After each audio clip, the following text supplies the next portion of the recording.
සෑම සමාජිකයෙකුටම වසර 3කට වතාවක් ලබා දෙන රුපියල් 5000ක දීමනාව ඔබ තවමත් අරගෙන නැද්ද?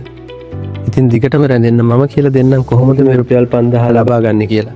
අග්‍රහාර රන් සමාජික ඔබට අවු කණ්ණාඩි, අහිතකර කිරණ වළක්වන කණ්ණාඩි හෝ වෙනත් ඕනෑම ඇස් කණ්ණාඩි පෙළක් ලබා ගන්න මෙම හිමිකම ලබා ගන්න පුළුවන්. පළමුවෙන්ම මෙන්න මේ අයදුම්පත ඩවුන්ලෝඩ් කරගෙන ප්‍රින්ට් කරගන්න.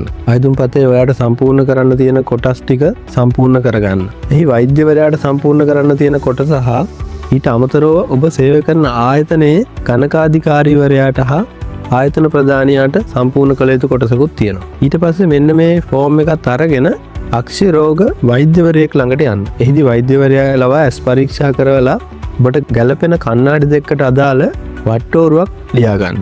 ඒත් එක්කම ඔයාගේ අයදුම්පතේ වෛද්‍යවරයා විසින් සම්පූර්ණ කළ යුතු කොටසක් තියෙනවා. මේ කොටස සම්පූර්ණ කරවගෙන අත්සන් කරව ගන්න. ඊට පස්සේ ඇස් කණ්ණාඩි වෙළඳසැලකට ගිහිල්ලා වෛද්‍යවරයා දුන්න වට්ටෝරුව පෙන්නලා ඔබගේ ඇස් පරීක්ෂා කරලා අවශ්‍ය කණ්ණාඩි දෙකක් මිලදී ගන්න. මේ කණ්ණාඩි මිලදී ගත්තට පස්සේ ලබා දෙන බිල් පතේ මතක ඇතුව වෙළඳසැලේ පේඩ් සීල් එක තියාගන්න. ඔන්න ඊට පස්සේ මෙන්න මේ ලියකියවිලි ටික සම්පූර්ණ කරගන්න. මේ ලියකියවිලි වලට අමතරව පහත් සඳහන් කරපු ලියකියවිලි සපයා ගන්න ඕන. ඔබගේ ජාතික හැඳුනුම්පතේ ඡායා පිටපත. පසුගිය ආසන්නතම මාස 3ක වැටුප් පත්‍රිකාවල ඡායා පිටපත. මුදල් ලබාගත යුතු බැංකු පාස්පොර්තේ ඔබගේ විස්තර සඳහන් පිටුවේ ඡායා පිටපත. ඊට පස්සේ මෙන්න මේ ඡායා පිටපත් ටික සත්‍ය පිටපත් බවට ආයතන ප්‍රධානියාගෙන් සහතික කරවා ගන්න. සහතික කරගත්තු ඡායා පිටපත් ටිකයි වෛද්‍යවරයාගේ වට්ටෝරුවයි ඇස් කණ්ණාඩි ලබා ගත්තට පස්සේ ලබා දෙන බිල් පතයි මුල් පිටපත් එක්ක අයදුම්පතට අමුණලා ඔබ සේවය කරන ආයතනය හරහා අග්‍රහාර රක්ෂණය වෙත යොමු කරන්න.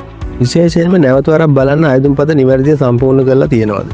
නිල මුද්‍රාවන් හා අස්ථාන යොදන්න තියෙන තැන්වල ඒවා යොදලා තියෙනවද? එතකොට කිසිම කරදරයක් නැතුව මුදල් ලබා ගන්න පුළුවන්. සාමාන්‍යයෙන් අයදුම්පත අග්‍රහාර රක්ෂණය වෙත යොමු කරලා සති 3ක් වාගේ ඇතුළත මුදල් බැංකුවට වැටෙනවා.